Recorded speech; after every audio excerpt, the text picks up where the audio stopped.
بيت خاله عيلين وقدم من بيلو صودت ملكوش ما يونو حصوني خلده اخطيت له ملكوش ما يونو حصوني خلده صلوا علي متو المرام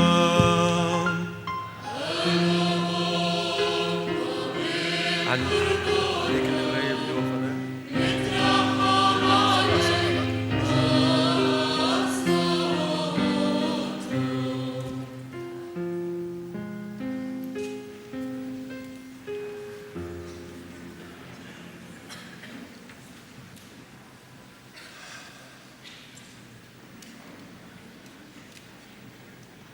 إخوتي المؤمنين، يسر أسرة مطرانية دمشق المارونية أن ترحب وتهنئ على مذابح هذه الكنيسة المقدسة بكاهنها الجديد الأب طوني الخولي. باسم صاحب السيادة المطران سمير نصار السامي الاحترام رئيس أساقفة أبرشية دمشق المارونية والآباء الكهنة الأفاضل وأسرة الصوفانية وعلى رأسها الأخت الكبرى ميرنا وكل من تولها قلبه في حب العذراء مريم الذين أتوا اليوم ليعيدوا لها ويحيوا ذكراها ويحيوا فضائلها في قلوبهم وحياتهم وإرادتهم وحريتهم، ويقولون كما قالت العذراء: ها أنا أمة الرب فليكن لي بحسب قولك.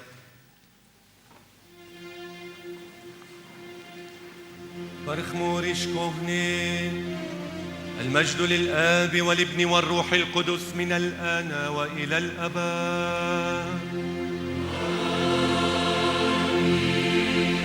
يا ابن الآب السماوي، يا من حسن في عينيك أن تكون ابن مريم البتول، فأقبل جبرائيل رئيس الملائكة مبشرا حاملا سلام الآب إلى المباركة بين النساء.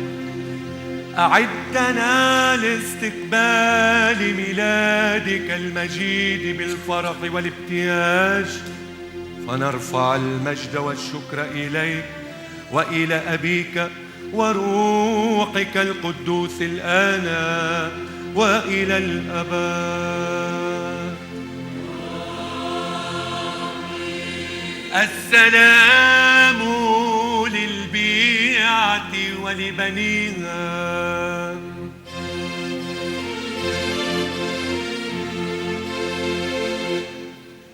المجد لله في العلا وعلى الأرض السلام، والرجاء الصالح لمن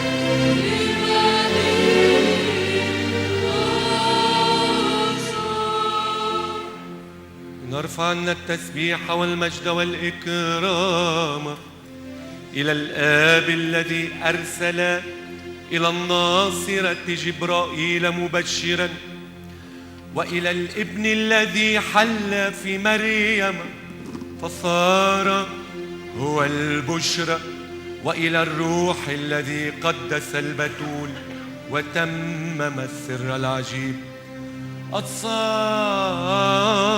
الذي له المجد والإكرام في هذا المساء المبارك وكل أيام حياتنا إلى الأبد.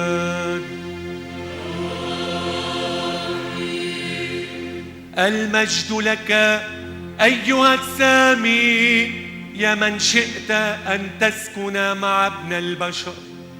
أنت القوة التي حلت في البتول الطاهرة، فظهرت منها إلها متجسدا. لذلك نهتف اليوم قائلين طوبى لك يا مريم، لأن ابن الله اختارك له أمة. طوبى لك لأنك أعتقت آدم أباك. طوبى لك لأنك مجد الشعوب وفضل الأجيال.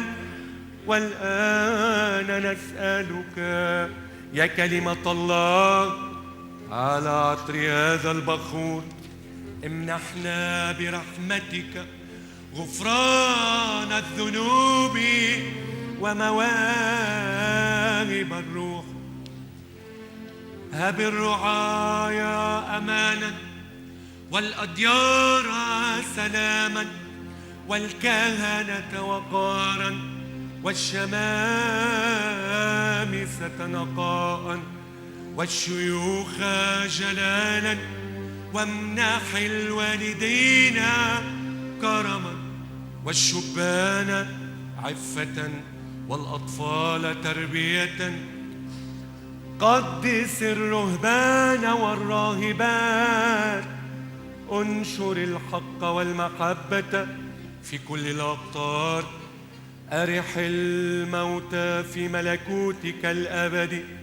فنرفع المجد والشكر إليك وإلى أبيك وروحك القدوس إلى الأبد.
أيتها البتول الطاهرة التي عطرت العالم برائحة المسيح الطيبة، أنت الغمامة التي سكبت الندى على المسكونة.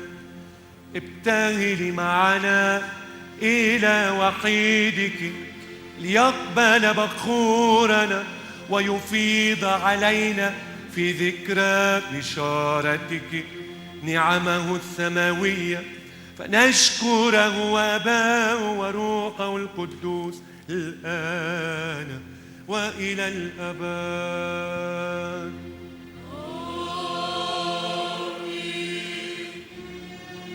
قديشات ألوه قديشات حي القلوب قديشات لميوتو اترحم عليه. قديشات ألوه قديشات حي القلوب قديشات لميوتو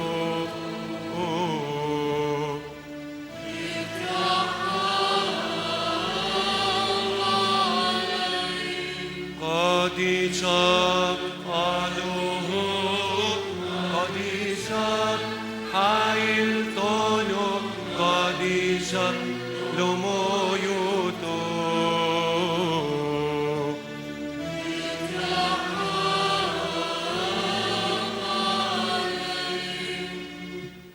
أيها الرب القدوس الذي لا يموت، قدس أفكارنا ونقي ضمائرنا فنسبحك تسبيحا نقيا ونصغي إلى كتبك المقدسة.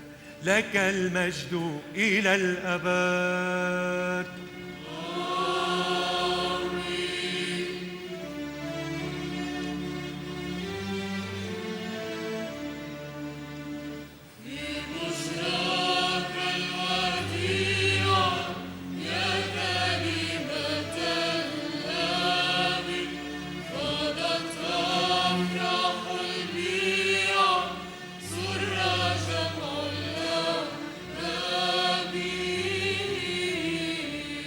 قد أرسلت جبرائيل يا كلمة الآب حاملا بشرى الإنجيل، سر جمع الأحباب.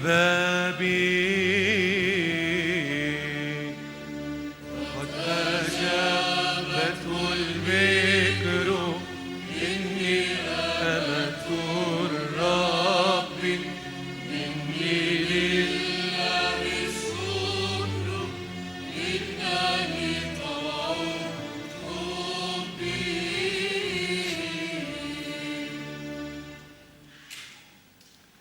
فصل من رسالة القديس بولس الرسول إلى أهل غلاطيا برخمورش كهني. المجد لسيد بولس والرسل، ولتحل مراحم الله على القارئ والسامعين وعلى هذه الرعية وأبنائها المؤمنين إلى الأبد. يا إخوتي، إن الوارث ما دام قاصراً لا يختلف عن العبد بشيء، مع أنه سيد على كل شيء، لكنه يبقى تحت الأوصياء والوكلاء إلى الوقت الذي حدده الآب. وهكذا نحن أيضاً لما كنا قاصرين كنا مستعبدين تحت أركان العالم، ولكن لما بلغ ملء الزمان أرسل الله ابنه مولوداً من امرأة، مولوداً في حكم الشريعة، لكي يفتدي الذين هم في حكم الشريعة حتى ننال البنوة. والدليل على أنكم أبناء هو أن الله أرسل إلى قلوبنا روح ابنه صارخاً: أبا أيها الآب. فأنت إذن لم تعد عبداً، بل أنت ابن، وإذا كنت ابناً فأنت أيضاً وارث بنعمة الله، والتسبيح لله دائماً.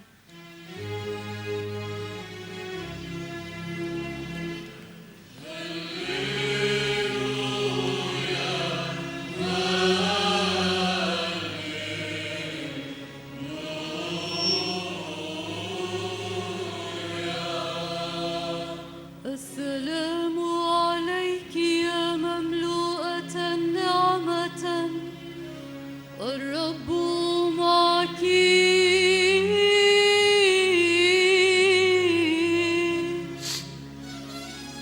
مباركة أنت في النساء.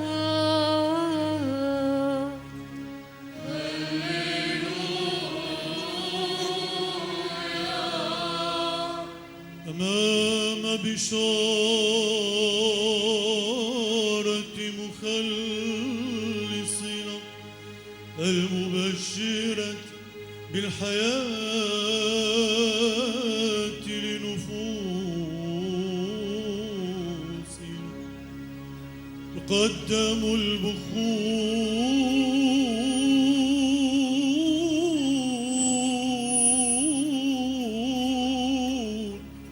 إلى مراحمك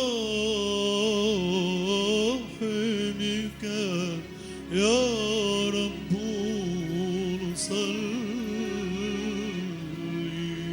السلام لجميعكم من إنجيل ربنا يسوع المسيح للقديس لوقا الذي بشر العالم بالحياة، فلنصغي إلى بشارة الحياة والخلاص لنفوسنا. كونوا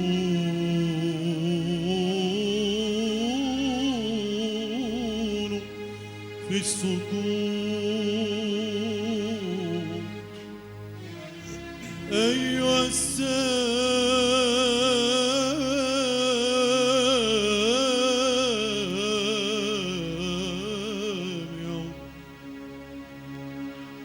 لأن الإنجيل المقدس يتلى الآن عليكم،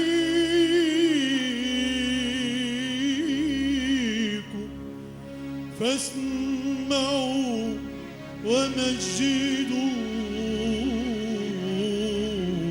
واشكروا كلمة الله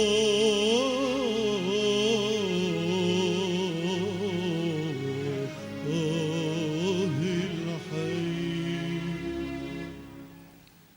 قال لوقا البشير في الشهر السادس بعد بشارة زكريا أرسل الملاك جبرائيل من عند الله إلى مدينة في الجليل اسمها الناصرة، إلى عذراء مخطوبة لرجل من بيت داود اسمه يوسف، واسم العذراء مريم.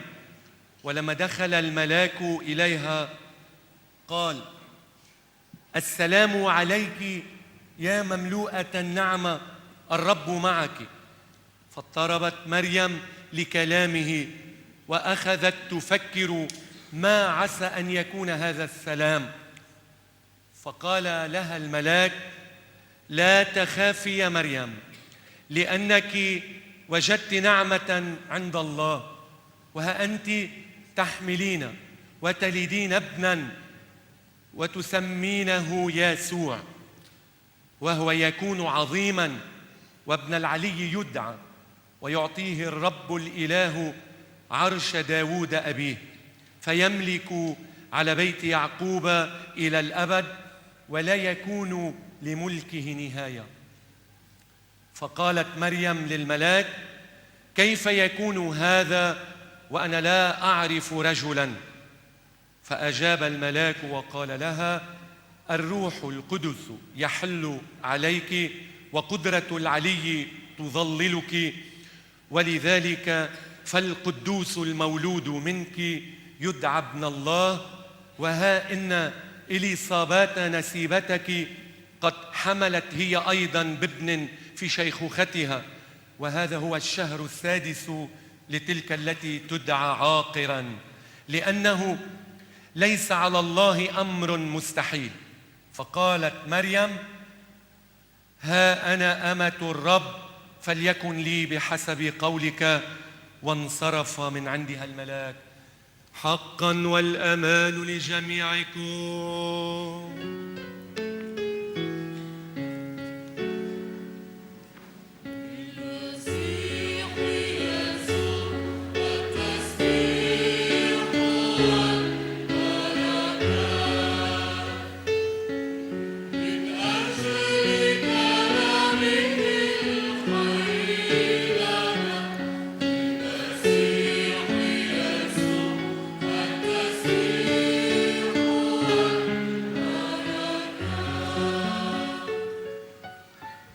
باسم الآب والابن والروح القدس الإله الواحد، آمين. صاحب السيادة، آبائي الأجلاء،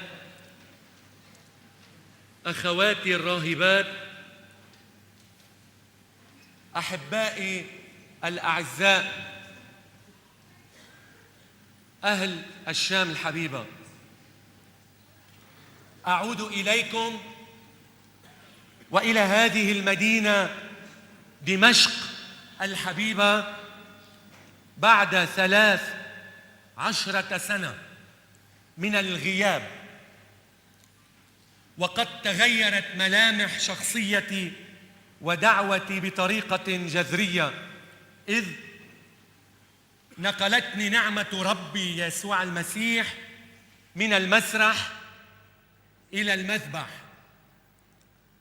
كنت آتيكم سابقاً بصفة المطرب الفنان اللي كانوا يقولوا عنه مارد الغناء العربي، الذي كان يعرف باسم ربيع الخولي. وأنا آتيكم اليوم وقد تحولت دعوتي إلى كاهن المسيح المفتقر إلى عفو ربه، حاملاً اسمي في العماد الأب طوني الخولي. إخوتي، أخواتي، صاحب السيادة، آبائي الأجلاء، أخواتي الراهبات، أمام دعوتي الرهبانية والكهنوتية صغرت الدنيا في عيني، فآثرت اتباع المسيح وخدمة النفوس في سر الكهنوت على الشهرة العالمية والأموال الطائلة. ثقوا إخوتي وأخواتي إنني لم أجد السعادة لا في الشهرة ولا في حياة الترف والنجومية ولا في الرخاء والانتقال من بلد إلى بلد لأطرب الملايين، بل وجدتها في شخص المسيح بالذات، وفي صمت الدير، وفي صلاتي المتواضعة وممارسة خدمة الكهنوتية. إنجيل اليوم يظهر لنا حقيقة معاشة في حاضرنا كما في أيامه، فنجد التناقض الكبير بين جواب مريم للملاك حين قالت نعم، وجواب زكريا الممتلئ من الضعف البشري. وأكثر من ذلك في شكه بقدرة الله على تغيير ما لا ينسجم مع العلم أو عقلنا المحدود. فكان أن سكت زكريا وبقيت مريم تتكلم، فقد تجسد منها يسوع المسيح كلمة الله الأزلية التي لا تصمت، كما علمتنا كيف نثق بقدرة الله ونكون متواضعين متنازلين عن كبريائنا وأنانياتنا، مسلمين أمرنا لله، فيتجسد يسوع فينا في كل مرة نتناول فيه القربان المقدس بإيمان وعن استحقاق. قال القديس توما الأكويني عن مريم العذراء، قال: أيتها البتول مريم، إني أسلم ذاتي إلى رأفتك، مستودعاً نفسي وجسدي وأفكاري وأعمالي وحياتي، فأعينيني يا سيدتي. صدى هذه الكلمات غير لي حياتي، فسلمت ذاتي إلى رأفتها كما فعل الكثيرون من قبل من مكرسين وعلمانيين. اذكروني إخوتي، بصلاتكم دائما، كما سأذكركم أنا كل يوم في تقدمة الذبيحة الإلهية. أمين. إخوتي، نقف كلنا سوا منجدد إيماننا ومنجدد محبتنا بيسوع المسيح، منقول له نؤمن بإله واحد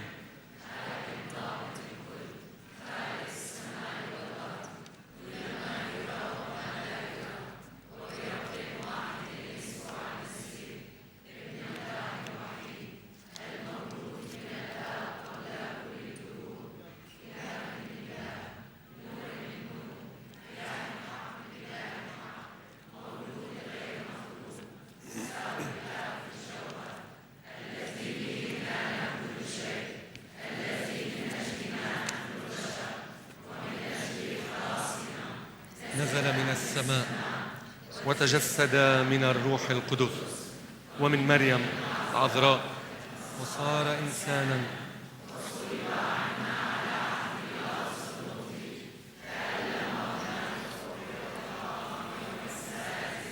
جاء في الكتب وصعد إلى السماء وجلس عن يمين الله الآب، وأيضا يأتي بمجد عظيم ليدين الأحياء والأموات، الذي لا فناء لملكه. ونؤمن بالروح القدس الرب المحيي المنبثق من الآب والابن، الذي هو مع الآب يسجد له ويمجد.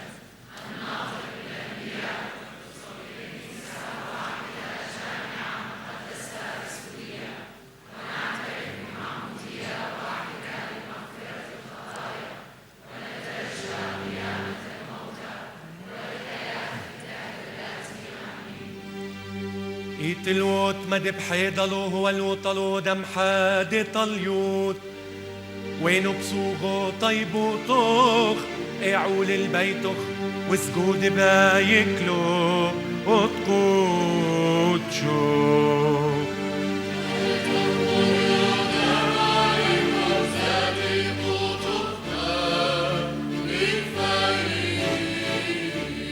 صلوا علي مثل المراد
أيها الرب الإله العظيم، يا من قبلت قرابين الأولين، اقبل ما حمل إليك أبناؤك من قرابين حبا لك ولاسمك القدوس. أجزل عليهم بركاتك الروحية وبدل عطاياهم الزائلة هب لهم الحياة والملكوت.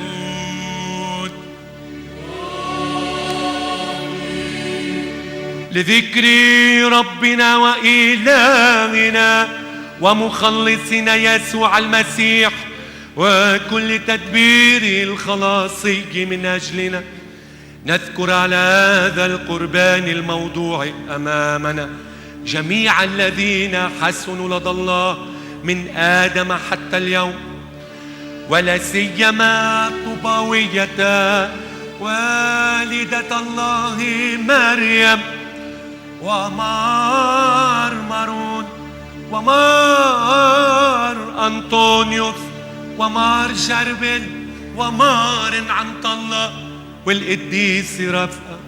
اذكر اللهم آباءنا وأخواتنا الأحياء والأموات، أبناء البيعة المقدسة، بخاصة من تقدم عنهم هذه الذبيحة، واذكر جميع المشتركين معنا اليوم في هذا القربان.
المجد للآب والابن والروح القدس من الآن وإلى الأبد.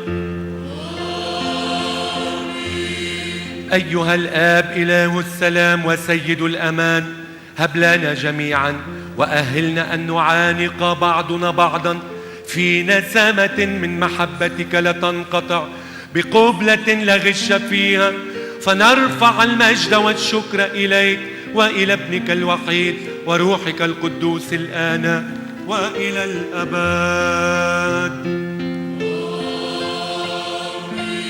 السلام لك يا مذبح الله، السلام للأسرار المقدسة الموضوعة عليك، السلام لك سيد الحبيب، السلام لك أبت الجليل، السلام لك يا خادم الروح القدوس. بحبكم ليصفح بعضكم عن بعض كما صفح الله عنكم بالمسيح.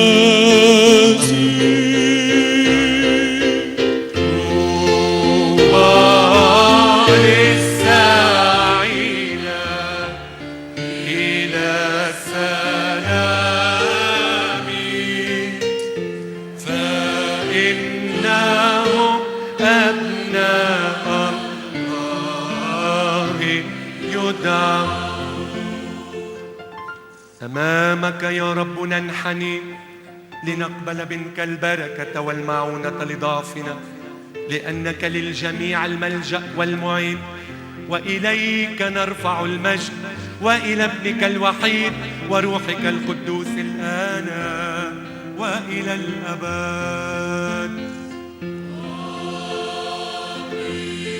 يا رب أضئ بوجهك علينا الآن وخلصنا من كل شر، وامحو جميع مخالفاتنا فنرفع المجد والشكر إليك وإلى ابنك الوحيد وروحك القدوس الآن وإلى الأبد. محبة الله الآب ونعمة ابن الوحيد وشركة وحلول الروح القدس مع جميعكم يا إخوتي إلى الأبد.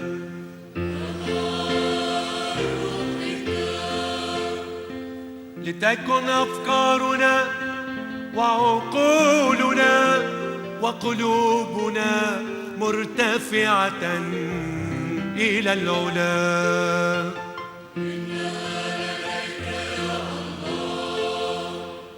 لنشكر الرب متهيبين ولنسجد له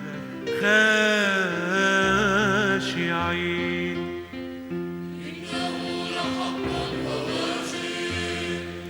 حقا إنه لواجب ولائق أن نمجدك ونعظمك يا خالق جميع البرايا. إنا نمجدك مع الملائكة بأصوات التسبيح هاتفين وقائلين.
إنك القدوس اللهم الآب وكثير المراحم، لأنك بحبك للبشر أرسلت ابنك إلى العالم فتجسد من مريم البتول لخلاصنا.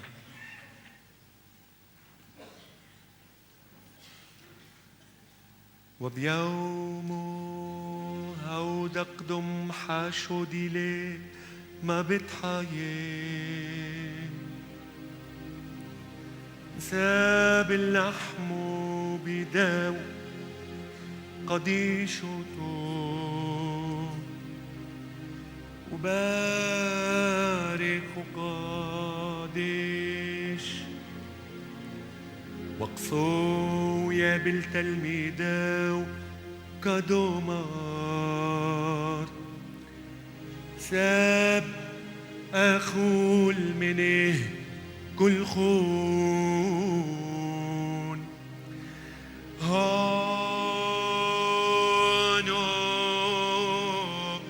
دن إيتاو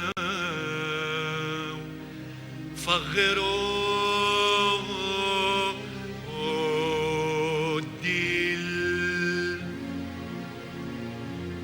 تحلف يكون واحلف ساقية متقسي ومتهم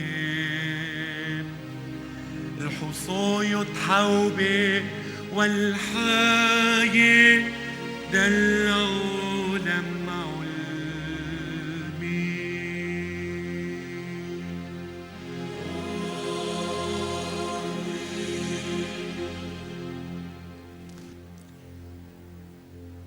وخانوا عالكوس ودمزغوا من حمر ومن مايو بارك وقادش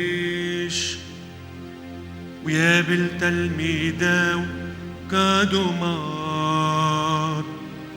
ساب اشتاو منه كل خون هانو دن إتاو ادمو ديل دياتي قي حداتو تحلف يكون واحلف ساقية متشد ومتهب الحصاية تحوبة والحاية للعالم علمي.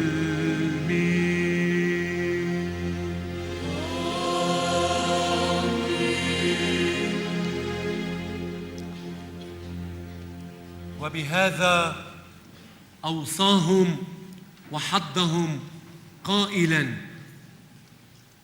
كل مرة تكملون هذه الأسرار تذكرون موتي وقيامتي حتى مجيئي.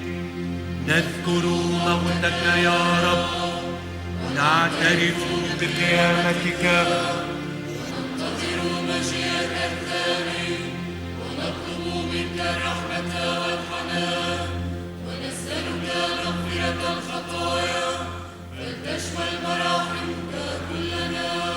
فيما نحن نذكر يا رب مجيئك الخلاصي ومجيئك الثاني نقدم لك التسبيح مبتهلين ألا تسلمنا بسبب خطايانا يوم تدين الأبرار والخطأ، بل ترأف بنا وارحمنا وأشح بوجهك عن خطايانا واعضدنا.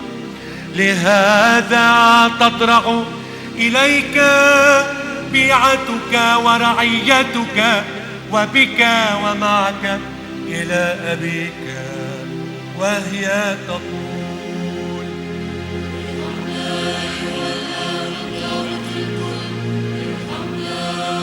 نحن أيضا يا رب أبناءك الخطأ فيما نقبل نعمك نشكرك عنها ومن أجلها كلها.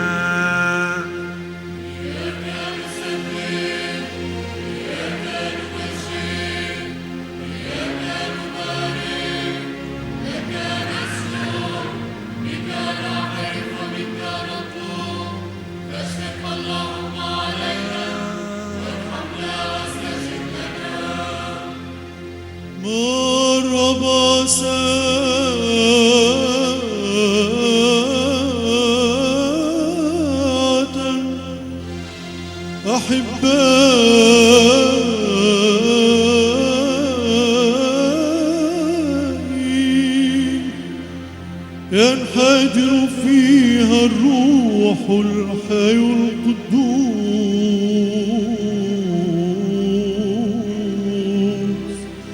ويحل على هذا القربان الموضوع لتقديسنا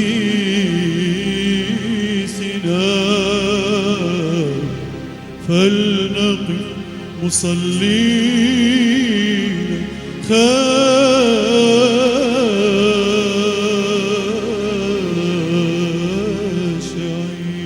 ارحمنا اللهم ارحمنا وأرسل علينا وعلى هذه القرابين روحك القدوس فيعضدنا ويسامحنا. استجبنا يا رب، استجبنا يا رب، استجبنا يا رب. وليأتي روحك الحي القدوس ويحل علينا وعلى هذا القربان.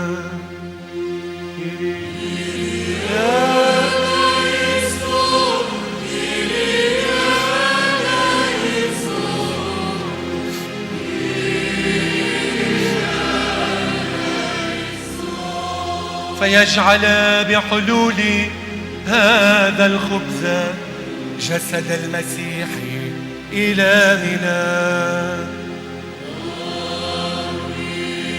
ويجعل مزيج هذه الكأس دم المسيح إلهنا.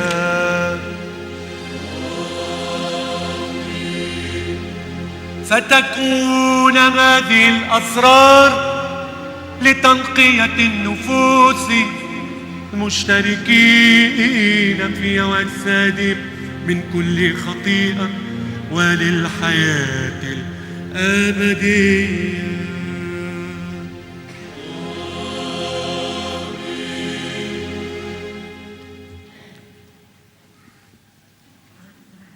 اقبل يا رب ابتهالنا وطلبتنا، وامنح الأمان لشعبك والسلام لرعيتك، واحفظ رعاتنا مار بنديكتوس السادس عشر بابا روما، ومار نصر الله بطرس بطريركنا الانطاكي، ومار سمير مطراننا، واعضد الكهنة والشمامسة والرهبان والراهبات وخدمة بيعتك المقدسة ليكونوا متضرعين ومتوسلين إليك عنا. نسألك يا رب،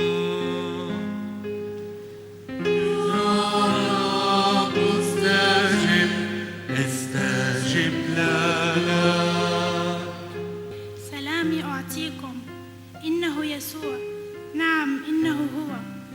عندما نلتقي بك يا رب نعرفك من السلام الذي ينبعث من وجهك ويجتاح قلوبنا. جئناك من عالم يؤمن بالعنف لتزرع السلام في أفكارنا، في قلوبنا، في قلوب الأطفال، في العائلة، في الكنيسة، في وطننا الحبيب، في العالم أجمع. إليك نطلب يا رب فاستجب وارحم. يا رب استجب لنا. اذكر يا رب من طلب أن نذكرهم، ومن راموا أن يقربوا فما استطاعوا، واذكر من يعضدون بيعتك المقدسة، كن لهم سترا وملجأ لأنك مخلص الجميع. نسألك يا رب. يا رب استجب لنا.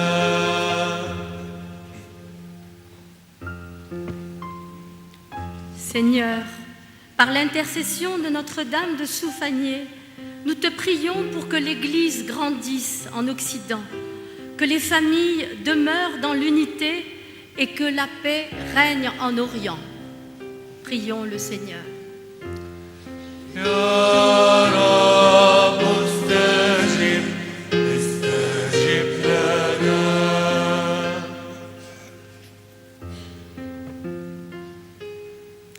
Lasst uns beten zu Gott, der Maria zur Mutter seines Sohnes berufen hat, dass wir in unseren Kindern die Begabungen zur Entfaltung bringen, die du ihnen geschenkt hast, dass wir die Ereignisse, die uns heute begegnen, achtsam in uns aufnehmen und in unserem Herzen bewegen, dass wir auch dann, wenn es uns schwer wird, an deinem Weg festhalten.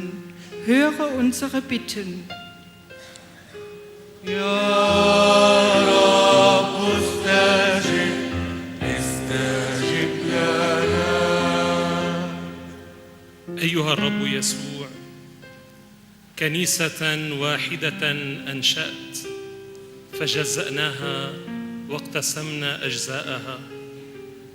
سامحنا واغفر لنا، وكالابن الشاطر اقبلنا واجعلنا أهلاً لأن نمجد بكل شيء اسم الآب القدوس والابن يسوع الرب المخلص والروح الحي القدوس والمحيي الآن وإلى الأبد. نسألك يا رب. يا رب استجب لنا. اجعل يا رب ذكرا صالحا لآبائنا وإخوتنا ومعلمينا وجميع الموتى المؤمنين الراقدين هنا وفي كل مكان. اغفر لنا ولهم الخطايا والزلات، لأنه ما من أحد بدون خطيئة إلا ربنا وإلهنا ومخلصنا يسوع المسيح، الذي بواسطته نرجو أن ننال المراحم وغفران الخطايا لنا ولهم. أرح اللهم الموتى واغفر خطايانا التي اقترفناها بمعرفة وبغير معرفة. سامحنا اللهم واغفر لنا ولهم، فيتمجد بنا وبكل شيء اسمك المبارك مع اسم ربنا يسوع المسيح وروحك الحي القدوس الآن وإلى الأبد كما كان.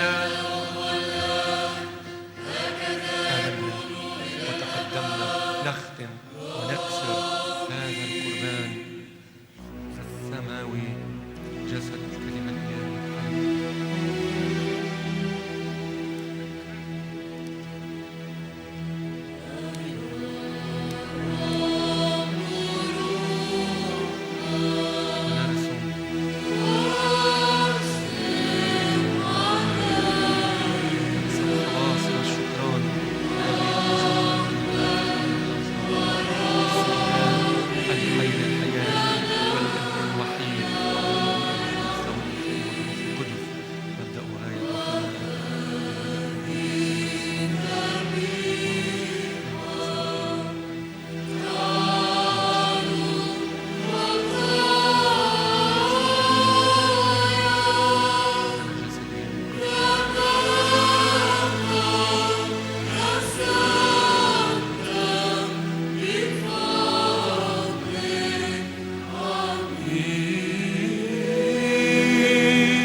وخلص جماعة أمواتنا من لظى مطار ذي عذاب أليم، وجدهم بعفو فأنت غفور، وأجزل جزاه بدار النعيم، وأجزل جزاه بدار النعيم. يا قربانا شهيا قرب عنا، يا ذبيحا غافرا قرب ذاته لأبيه، يا حملا صار لنفسه حبرا مقربا، لتكن يا رب طلبة بمراحمك بخورا فنقربها بك لأبيه. نضرع إليك اللهم الآب معزينا في ضعفنا ومشجعنا، نقنا من كل خطيئة واقبل منا هذا القربان، فنهتف إليك بنسمة واحدة ونصلي قائلين: أبانا الذي في السماوات ليتقدس اسمك، ليأتي ملكوتك، كما في السماء كذلك على الأرض. أعطنا خبزنا كفاف يومنا، واغفر لنا ذنوبنا وخطايانا كما نحن نغفر لمن خطئ إلينا، ولا تدخلنا في التجارب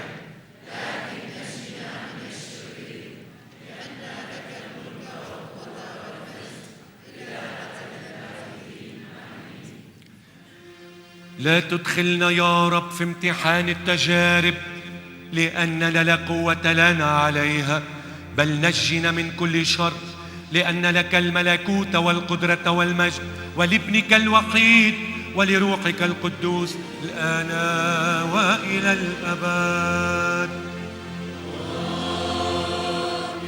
السلام لجميعكم.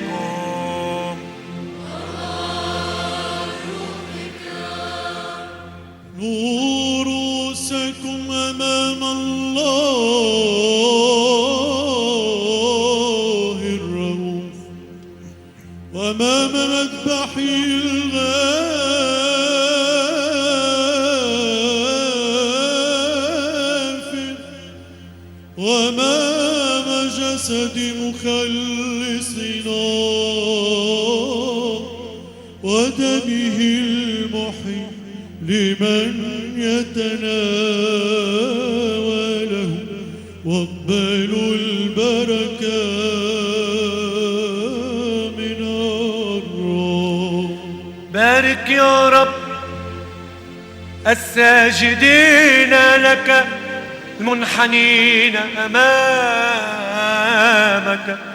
الضارعين إليك وأهلهم لمراحمك وغفران خطاياهم لأنك كثير المراحم وعلى كل شيء قدير. ونرفع المجد والشكر إليك وإلى ابنك الوحيد وروحك القدوس الآن وإلى الأبد. نعمة الثالوث الأقدس الأزلي المتساوي في الجوهر معكم يا إخوتي إلى الأبد.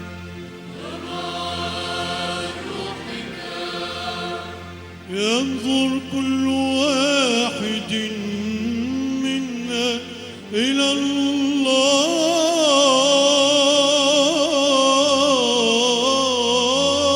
الله بتأيب وخشوع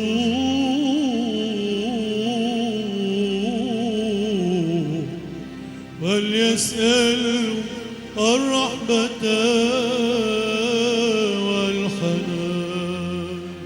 الأقداس للقديسين بالكمال والنقاوة والقداسة.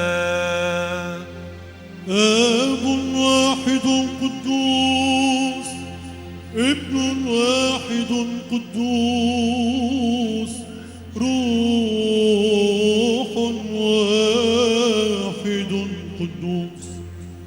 تبارك اسم الرب لأنه واحد في السماء وعلى الأرض له المجد إلى الأبد. أهلنا أيها الرب الإله أن تتقدس أجسادنا بجسدك القدوس وتتنقى نفوسنا بدمك الغفور وليكن تناولنا لمغفرة خطايانا وللحياة الجديدة. يا رب جسد ودم سيدنا يسوع المسيح يعطى لي أنا الحقيقة. إخوتي المؤمنين، المناولة رح تتم على الشكل التالي: كاهن في الوسط وكاهنين على الجانبين واثنين من الآباء الكهنة في الخارج. نتمنى من إخوتنا المؤمنين في الخارج ألا يدخلوا إلى الكنيسة والكهنة هم من سيمرون عليهم.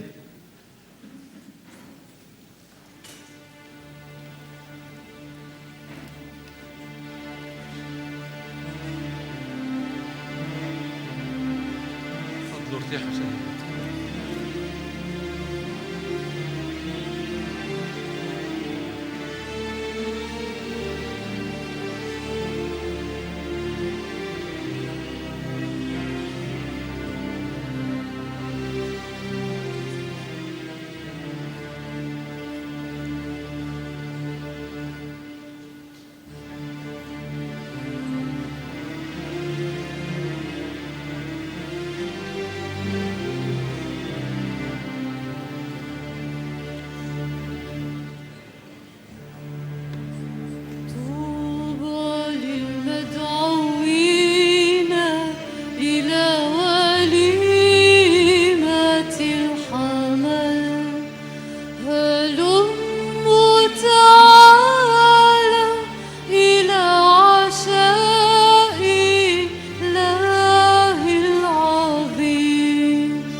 والخطاف لا ينتهي والحصاد لا ينتهي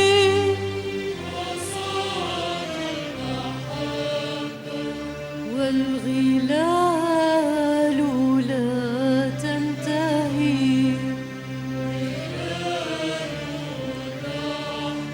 هلموا تعالوا إلى عشاء الله العظيم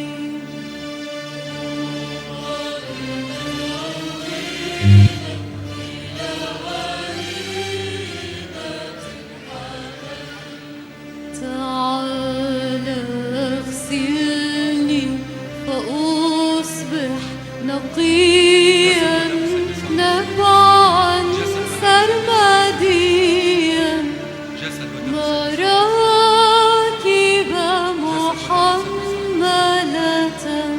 جسد ودم سيد يسوع المسيح. جسد ودم سيد إلى يسوع مواني الجياع مهجورا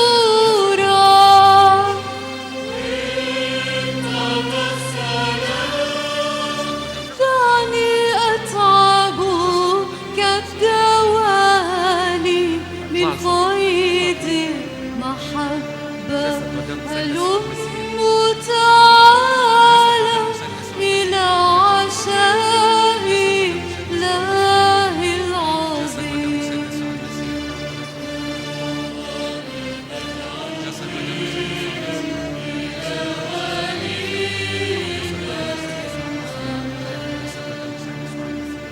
جسد ودم سيدنا يسوع المسيح.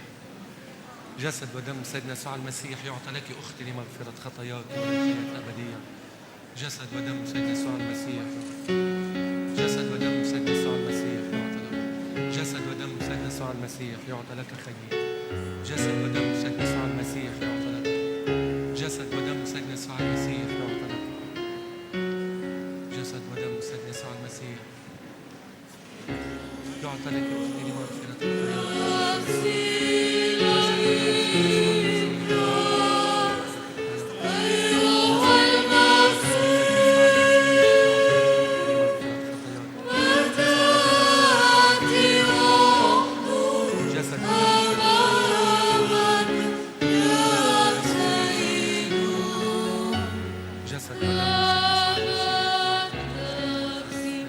شوقا إلى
أيضا وأيضا بك يا رب نعترف، والتسبيح إليك نرفع، لأنك أطعمتنا جسدك ودمك الحي سقيتنا. يا محبا للبشر ارحمنا. ارحمنا يا رب، يا حنون، يا رحوم، يا محب البشر ارحمنا.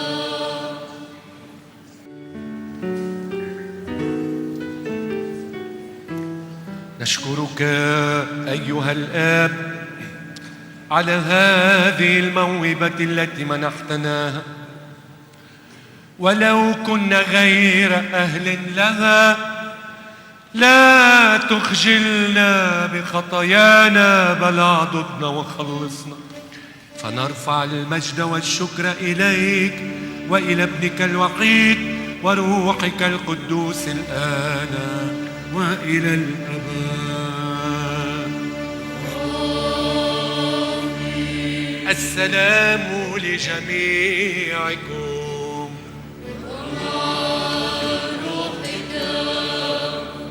ابسط أيها الرب يسوع يمينك وبارك شعبك، احفظهم بصليبك وكن لهم سترا وملجأ وكملهم بفيض بركاتك. فنرفع إليك وإلى أبيك المبارك وروحك القدوس الآن وإلى الأبد. إخوتي، قبل ما أعطيكم البركة الأخيرة، من بعد ما أعطيكم البركة الأخيرة رح بقول أنا وياكم ابتهال لمريم العذراء.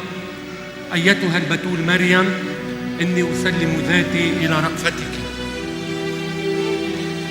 اذهبوا بسلام يا إخوتي وأحبائي مع الزاد والبركات التي نلتموها من مذبح الرب الغافر، ولتصحبكم بركة الثالوث الأقداس، الآب والابن والروح القدس، الإله الواحد له المجد إلى الأبد.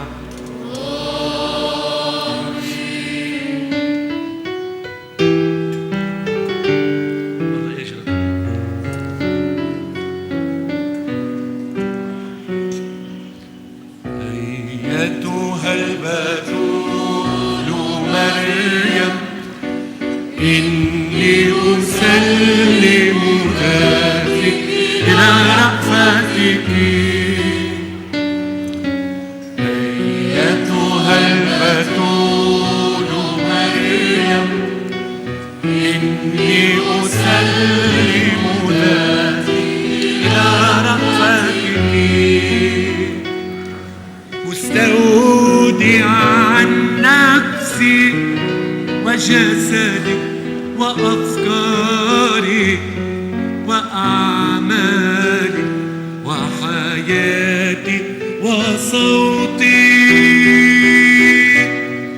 فأعينيني يا سيدتي واستمدي لي الحب الحقيقي الكامل الذي به أحب من كل قلبي ابنك الحبيب يسوع المسيح سيدي. وبعد حبي له أحبك أنت يا سلطانتي فوق الأشياء كلها. أيتها البتول مريم، إني أسلم ذاتي إلى رأفتك. أيتها البتول مريم، إني أسلم ذاتي إلى رأفتك. فاجعليني يا أمي، فاجعليني يا أمي بشفاعتك كل ذات الاقتدار أن أثبت في هذه المحبة حتى إذ يفصلني الموت من هذه الحياة تقودي أنت نفسي إلى الفردوس السماوي. أيتها البتول مريم، إني أسلم الفداء